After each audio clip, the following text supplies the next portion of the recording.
దేహాన్ని వదిలిపెట్టి కూడా మరొక దేహంలో ఉంటాం. కాబట్టి ఎందుకు ఏడుస్తున్నావు? నీవైనా అంతే, నేనైనా అంతే, ఈ యుద్ధరంగంలో ఉన్నటువంటి రాజులైనా అంతే. ఉంటే ఈ దేహంలో ఉంటారు, లేకపోతే ఈ దేహం వదిలిపెట్టి వేరే దేహంలోకి వెళ్ళిపోతారు. అది తెలియదు, ఏడుస్తున్నాం. సత్యం చెప్పేశాడు. ఎందుకు ఏడవకూడదో సత్యం ఇది ఆయనకే కాదు, మనకు కూడా. నీవు గాని నేను గాని ఈ రాజులు గాని ఉండని కాలమే లేదు. ఉండము అనే మాటకు విలువే లేదు. ఖచ్చితంగా అందరం ఉంటాం. భూతకాలంలో ఉన్నాం, వర్తకాలంలో ఉన్నాం, భవిష్యత్ కాలంలో కూడా ఉంటాం. అన్ని కాలాల యందు ఉంటాము. మరి పోయిందేంటి? శరీరం. ఏం పోయింది? శరీరం పోయింది. ఇది ఎట్లా పోయింది? ఎక్కడి నుంచి వచ్చింది ఈ శరీరం? పంచభూతాల నుంచి వచ్చింది. చివరికి ఎక్కడికి వెళ్ళాలి? పంచభూతాల్లోకి వెళ్ళాలి. వచ్చింది, పోయింది. పంచభూతాల నుండి తయారైనటువంటి ఈ దేహంలోకి నువ్వు వచ్చావు. ఎన్నాళ్ళు ఉన్నావో అన్నాళ్ళు దీంట్లో నివాసం ఉన్నావు, కాపురం చేసినావు. ఈ దేహాన్ని ఉపయోగించుకున్నావు. ఈ దేహంలో ఉన్న ఇంద్రియాలన్నిటినీ ఉపయోగించుకున్నావు. ఈ దేహం పడిపోతూనే ఇల్లు పాతదైంది, వస్త్రం చిరిగిపోయింది, ఈ గుడ్డ పాతదైంది.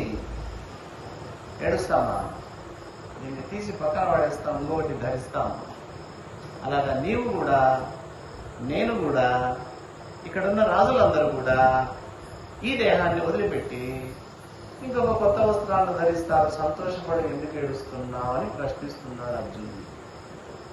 అర్థమవుతుంది కదా? నిదానంగా చెప్తున్నాను, ఎందుకంటే సాంఖ్య యోగని అదే చెప్తున్నాడు.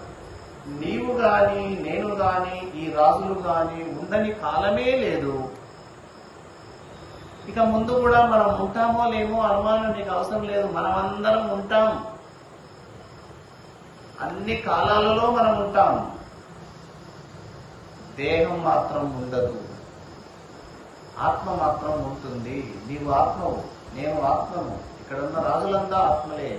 ఆత్మ శాశ్వతమైనది, ఆత్మ ఉంటుంది. కేవలం పోయేది ఏంటి అంటే దేహం. ఎందుకు పోతుంది అంటే దాని గుణం. దేహం ఎప్పుడైనా పోయేదే. పుడుతుంది దేహం, పెరుగుతూ పెరుగుతూ పెరుగుతూ వస్తుంది దేహం, మళ్ళీ తగ్గుతూ తగ్గుతూ తగ్గుతూ వస్తుంది దేహం. చివరకు మళ్ళీ ఎక్కడికి వచ్చిందో అక్కడ కలిసిపోతుంది దేహం. దేహం ఒక ఇల్లు. ఎవరిల్లు? మన ఇల్లు. జీవుడు ఉండడానికి, జీవాత్మ ఉండడానికి ఒక ఇల్లు. దీన్ని దేహం అంటాం. ఈ లోపల జీవాత్మ ఉన్నాడే, జీవుడు ఉన్నాడే, అది నీవే, అది నేనే, అది ఈ రాజులే. వీళ్ళు ఆత్మతలు. అంటే ధైర్యంగా ఉండాలి అందరం. మనం ఎప్పటికీ ఎక్కడికి పోయేది ఉండదు. శాశ్వతమైన వాళ్ళం మనం. కాకపోతే ఆ రహస్యం తెలియక ఏడ్చనా, తెలిస్తే ఏడ్చు. ఆత్మతత్వాన్ని గ్రహిస్తే, ఆ జ్ఞానం మనకొస్తే, ఆ జ్ఞాని తత్వం మనకొస్తే అసలు సరదాగా నవ్వుతూ ఉంటాం. అది రానంత వరకు ఏడుస్తూ ఉంటాం. పోతుందేమో పోతుంది. ఇక 13వ శ్లోకం చూడండి, దీనికి సంబంధించి చెప్తున్నాడు. దేహినోస్మిన్ యథా దేహే కౌమారం యౌవనం జరా తథా దేహాంతర ప్రాప్తి ధీరస్తత్ర న ముహ్యతి. దేహినోస్మిన్ యథా దేహే. ఇక్కడ 2 పదాలు బాగా గమనించండి. దేహము, దేహి. దేహము అంటే ఇదంతా మొత్తం. దేహం అంటే ఇదంతా. దీన్ని గమనిస్తున్నది ఎవరు? దీన్ని గమనిస్తున్న వాళ్ళు ఎవరు? నీవు, నేను. నా దేహాన్ని నేను గమనిస్తూ ఉన్నాను, నీ దేహాన్ని నువ్వు ఎప్పుడు గమనిస్తున్నావు.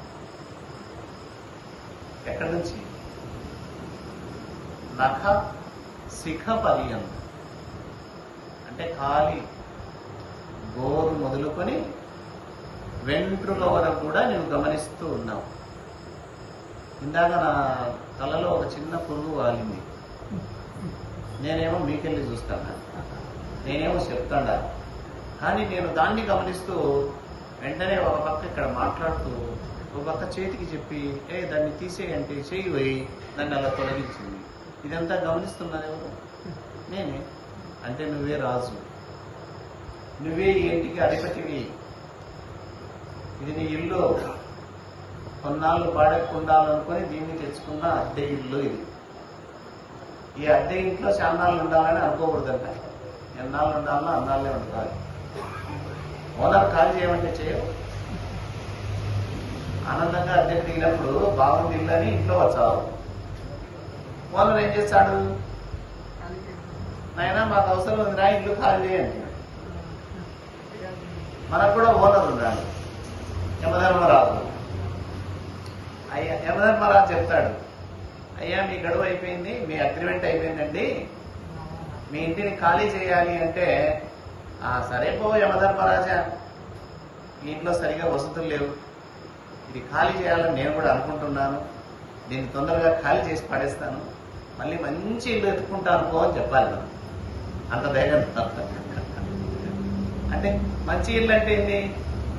ఇంకా వచ్చే జన్మలో మంచి దేహం వస్తే మంచి భక్తులుగా మారచ్చు, మంచి భజన పరులుగా మారవచ్చు, మంచి యోగులుగా మారవచ్చు, మంచి ఋషీశ్వరులుగా మారే అవకాశం ఇవ్వాలని ఆయన ప్రార్థించాలి భగవంతుడు. ఈ ఇంటికి ఇంకా వసతులు సరిగలేవు, వచ్చే జన్మలో నాకు మంచి వసతులు అని కోరుకోవాలి. ఊరికి కోరుకుంటానే ఇస్తాడా అంటే ఇవ్వడు, దానికి తగిన పని చేయాలి. ఇప్పుడు ఇది 2000 రూపాయలు దీని సొమ్ము, నెలకు 5000 రూపాయలు పెడితే ఇంకా మంచి ఇల్లు వస్తాయి. అట్లాగే ఈ జన్మలో కేవలం రోజు గంట సేపే భజన చేసేటివి, ఇది దొరికింది. వచ్చే జన్మ మంచిది కావాలంటే చాలాసేపు భజన చేసుకో, చాలాసేపు భగవన్నామ కీర్తన చేసుకో, నామస్మరణ చేసుకో, దేవుణ్ణి వేడుకో, దేవుణ్ణి తలుచుకో, మంచి పనులు చేయి, అందరికీ మంచివాడిగా జీవించు. ఇది మనం పెట్టే అద్దె. డబ్బులు కాదు. డబ్బులు అంటే కోటీశ్వరులు ముందుంటారు మనకంటే ముందు. భగవంతుని దృష్టిలో కోటీశ్వరులు లేదు, బీదవాడు లేదు, ఏమి హెచ్చు తగ్గులు లేవు, అందరూ ఒకటే. ఆయన దృష్టిలో భక్తుడు కావాలి, ఆయన దృష్టిలో మంచివాడు కావాలి, ఆయన దృష్టిలో చెడ్డ పనులు ఎవరు చేయకూడదు, ఆయన దృష్టిలో ఎవరికి హాని చేయనటువంటి వాళ్ళు ఎవరైతే ఉన్నారో వాళ్ళు భక్తులు. నీ వల్ల ఇతరులకు ఏ బాధ కలగకూడదు ఎప్పుడు కూడా. అట్లాంటి వాడంటే ఇష్టం అంటే భగవంతునికి వస్తుంది. అది కూడా గీతలో ఎలాంటి భక్తుడు అంటే నాకు ఇష్టం అని కొన్ని శ్లోకాలే చెప్పాడు మహాత్ముడు. విందాం, నిదానంగా తెలుసుకుందాం. కాబట్టి ఇది దేహము, ఈ దేహంలో ఉన్న నీవు దేహి అంటారు పదం. జీవుడన్నా దేహి అన్నా జీవాత్మ అన్నా ఒకటే, వేరనుకోకండి. కాబట్టి ఈ దేహమునందున్న నీవు దేహి. అయితే ఈ దేహానికి ఏముంటాయంట? కౌమారం, యౌవనం, వార్ధక్యం, ఇవి అందరికీ తెలుసు. బాల్యము అందరికీ తెలుసు, కౌమార దశ అందరికీ తెలుసు, వయసుడైనాడు అంటున్నాం, యవ్వన దశ అందరికీ తెలుసు, తర్వాత ముసలోడైనాడు అంటాం, అది తెలుసు. వార్ధక్యం తర్వాత ఏమవుతుంది? ముసలితనం అయిపోయిన తర్వాత మరణం, అంటే దేహం పడిపోతుంది. పడిపోయిన తర్వాత ఏమవుతుంది అనే దానికి దేహాంతర ప్రాప్తి, అది తెలియదు. దేహం అంతరం, ఈ దేహం అయిపోయిన తర్వాత మళ్ళా ప్రాప్తి. ఏం ప్రాప్తి? మళ్ళీ ఒక దేహం వస్తుంది నీకు, మళ్ళీ ఒక శుభ్రమైన ఇల్లు వస్తుంది, మంచి ఇల్లు దొరుకుతుంది. ఎందుకు దిగులు పడతావు? ఎందుకు ఏడుస్తావు? పాతది పోనీలే, ఆచిపోయిన వస్తువుని ఏం చేస్తాం మనం చెప్పండి? పక్కన పడేసి మళ్ళీ కొత్త వస్తువు తీసుకుంటాం. అలాగే మాసిపోయిన దేహం పోనీలే, దీనికోసం ఎందుకు ఏడవాలి, మళ్ళీ కొత్త దేహం సిద్ధంగా ఉంటుంది, ఇలాగైనా నువ్వు ఏడవద్దు అంటున్నా. ఆయనకొక్కరికి కాదు, మనకందరికీ చెప్తున్న సత్యం. ఏం బాధపడినక్కర్లేదు ఎవరు. ఏం బాధపడాల్సిన అవసరం లేదు. ఇది వద్ద మళ్ళీ మంచిది కొత్తది వస్తుంది. మళ్ళీ అది కూడా అంతే, బాల్యము, యవ్వనము, వార్ధక్యము, మరణము, దేహాంతర ప్రాప్తి. మళ్ళా బాల్యము, మళ్ళా యవ్వనము, మళ్ళా వార్ధక్యము, మరణము, దేహాంతర ప్రాప్తి. ఇది చక్రం. ఉదయం, మధ్యాహ్నం, సాయంత్రం, రాత్రి. ఉదయం ఇలా ఇలా కాలచక్రం ఎలా తిరుగుతూ ఉంటుందో నీ జీవన చక్రం కూడా అలా తిరుగుతూ ఉంటుంది. ఈ జీవన చక్రంలో బాల్యం అయిపోయింది, యవ్వనము కొందరికి అయిపోయింది, కొందరికి ఇంకా ఉంది. వార్ధక్యము కొందరికి వచ్చింది, కొందరికి రాలేదు, వస్తుంది. తర్వాత మరణము అందరికీ వస్తుంది. తర్వాత దేహాంతర ప్రాప్తి అందరికి వస్తుంది. కాబట్టి ఏడవలసిన అవసరం లేదు అని అద్భుతంగా గీతలో ఈ శ్లోకంలో చెప్తున్నాడు. ఈ దేహమునకు కౌమారము, యవ్వనము, వార్ధక్యము ఉన్నట్లే మరి ఒక దేహ ప్రాప్తి ఉంటుంది. అంటే మళ్ళీ ఒక దేహాన్ని ధరిస్తాం. చనిపోయిన వాళ్ళంతా, చనిపోయిన వాళ్ళు, దేహాన్ని వదిలిపెట్టిపోయిన వాళ్ళందరూ